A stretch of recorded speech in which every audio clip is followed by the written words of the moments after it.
लोकसभा में एक बार पुनः मैं यहाँ पहुंची। 9 वर्षों से ज्यादा का समय यहाँ पर व्यतीत किया है और यादों का एक लंबा सिलसिला जुड़ गया है और अतीत की चंद यादें ऐसी होती हैं जिनसे कभी हमारा नाता नहीं टूटता। अध्यक्ष जी, आज इस पुराने संसद भवन में हम सभी साथियों का अंतिम दिन है और हम सभी के लिए ये भावुक कर देने वाला क्षण है। ये पुरानी संसद जो देश की नीति के मार्गदर्शन की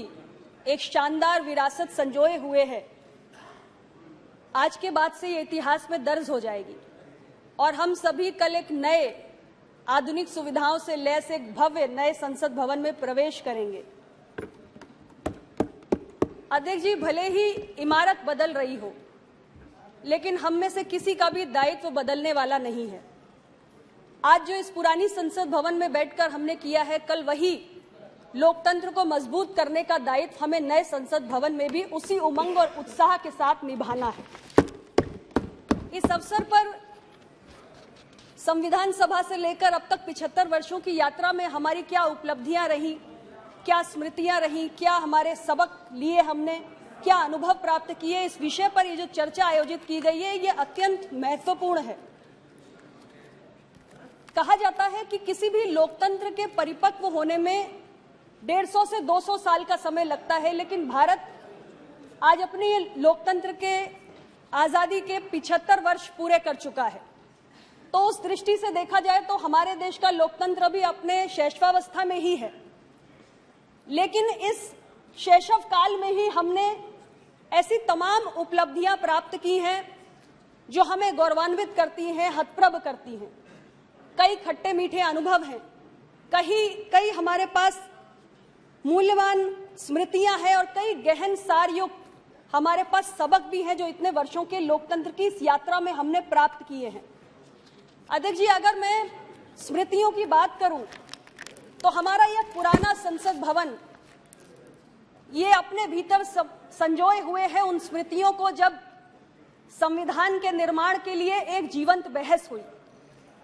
इसी संसद भवन के माध्यम से 1955 में अस्पृश्यता के खिलाफ कानून बना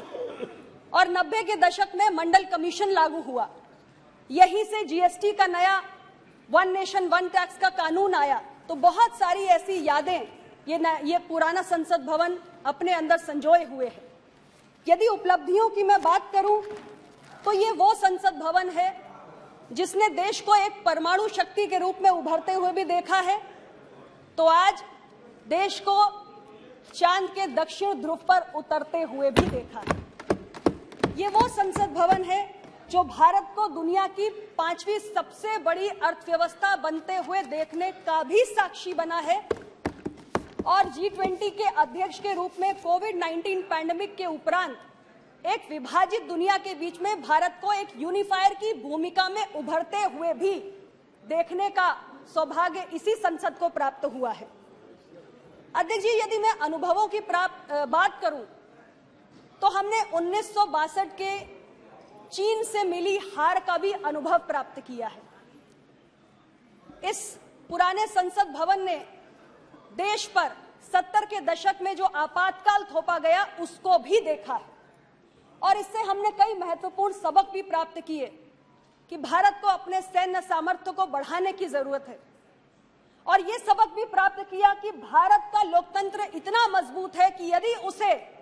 खत्म करने का कोई भी प्रयास किया गया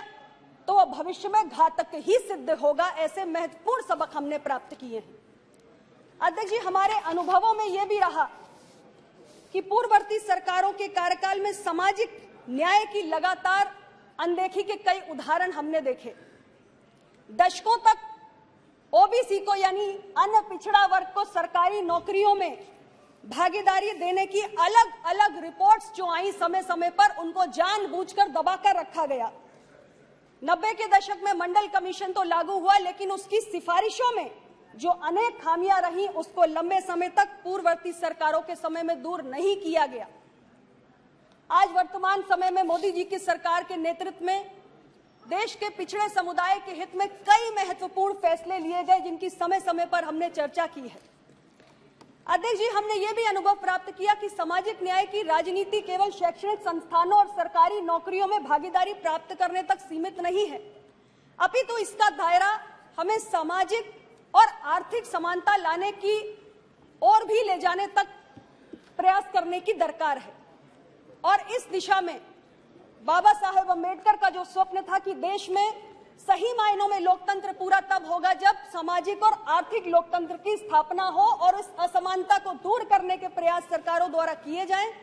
और उस दिशा में माननीय प्रधानमंत्री जी की सरकार ने गरीब कल्याण की योजनाएं लाके समाज के सबसे निचले और वंचित तबके को विकास की मुख्य धारा में जोड़ने का भी काम किया है और इस सामाजिक असमानता को दूर करने के प्रयास किए हैं। कल ही अध्यक्ष जी, देश को एक अभूतपूर्व सौगात मिली प्रधानमंत्री विश्वकर्मा योजना के संदर्भ में,